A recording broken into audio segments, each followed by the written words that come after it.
Japan से 4 kilometre दूर एक जाइंट एयरपोर्ट समंदर में तैर रहा है, इतना बड़ा कि इसको स्पेस में मौजूद इंटरनेशनल स्पेस स्टेशन से भी देखा जा सकता है। ये समंदर में बनाया गया दुनिया का पहला एयरपोर्ट है और इसको ज़मीन से कनेक्ट करने वाला ब्रिज अपनी नौयत का सबसे लंबा ब्रिज भी है। एयरपोर्ट का स्टेट ऑफ आर्ट डिज़ाइन जिस जगह पर बना है, ये इस वक्त इंसान का बनाया हुआ सबसे बड़ा आइलैंड भी था।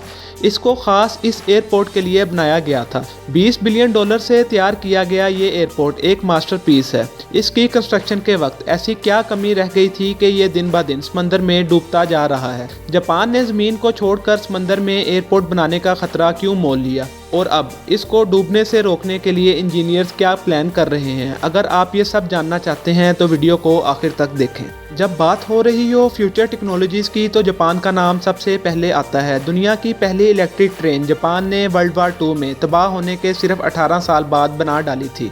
लेकिन ऐसा भी होता है कि कभी कोई प्रोजेक्ट फेल भी हो सकता है। ऐसा ही हुआ था जापान के कंसाई इंटरनेशनल एयरपोर्ट की कंस्ट्रक्शन के दौरान। जापान का ये कंसाई एयरपोर्ट वैसे तो ओसाका, कोबे, क्योटो से इंतहाई करीब है, जहां ऑलरेडी एयरपोर्ट्स 50 किलोमीटर के रेडियस के अंदर मौजूद हैं। लेकिन जापान की बढ़ती पॉपुलेशन और इकोनॉमिक डिमांड को देखते हुए यहां एक और एयरपोर्ट बनाने की ज़रूरत थी। मसला अब यहां ये था कि जापान के पुराने एयरपोर्ट बढ़ती पॉपुलेशन की वजह से एक्सपेंड नहीं हो सकते थे और कंसाई रीजन में जो ज़मीन थी वो फार्मर्स ने देने से इनकार कर दी थी। इसलिए फिर जापान गवर्नमेंट ने ओसाका बे के पास एयरपोर्ट बनाने का सोचा और समंदर के अंदर जो जगह 60 फुट डीप थी वहाँ एक आइलैंड बनाने का फैसला किया। इस एयरपोर्ट की कंस्ट्रक्शन 1987 में स्टार्ट की गई थी। इस प्रोजेक्ट की कॉम्प्लिकेशन की वजह से $8 बिलियन वाला प्रोजेक्ट $20 बिलियन में जाके पूरा हुआ। इंजीनियर ने एयरपोर्ट के लिए 2 आइलैंड डिज़ाइन किए, एक 4 किलोमीटर लंबा तो दूसरा 5 किलोमीटर लंबा।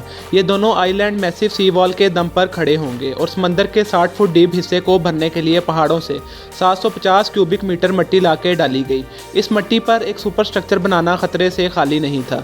इंजीनियर ने मिट्टी का टेस्ट लेने के बाद ये फैसला किया कि एयरपोर्ट की बेस 19 फीट तक अंदर धंसेगी, लेकिन कुछ का कहना यह था कि 25 फीट से भी ज़्यादा अंदर धंस सकती है। खर्चा बचाने के लिए इसको 19 फीट तक अंदर धंसाने के लिए डिज़ाइन करवाया गया। यही इनकी सबसे बड़ी गलती साबित हुई। 10 lakh drilling pipes ocean floor में डाले गए और इनको वाइब्रेट किया गया।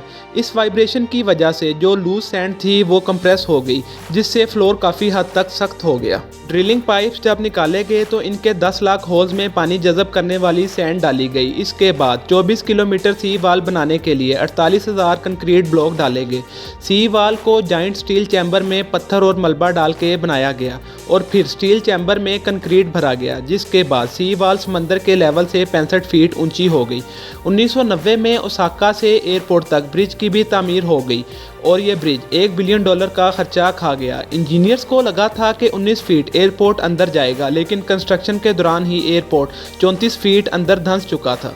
इस गहमा गहमी के बाद इंजीनियर्स ने अंदाज़ा लगाया कि 50 साल तक समंदर में आइलैंड 13 फीट मज़ीद धंस कर समंदर के लेवल से 13 फीट ऊंचा रहेगा और ये ऊंचाई समंदर में आइलैंड को सैलाब से भी बचा लेगी। लेकिन यहाँ भी इनका एस्टीमेट गलत साबित हुआ। जो चीज़ 50 साल बाद होनी थी वो 10 साल बाद हो गई।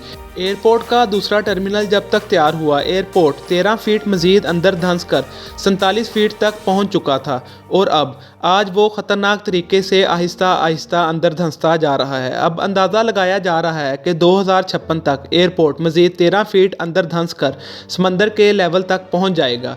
इसलिए आए रोज़ इसकी सी वाल को ऊंचा किया जाता है, जिसमें अभी तक $50 मिलियन खर्च हो चुके हैं। सी वॉल के अलावा इसकी फाउंडेशन में वॉल जैक्स भी लगाए गए हैं और हर 2 साल बाद एयरपोर्ट को 1.5 इंच ऊपर किया जाता है, जिससे डूबने का खतरा कम तो नहीं हो रहा लेकिन डिले हो रहा है। नाजरीन, अगर आप मज़ीद ऐसी इंफॉर्मेशनल वीडियोस देखना चाहते हैं तो चैनल को लाइक और सब्सक्राइब करना मत भूलिए।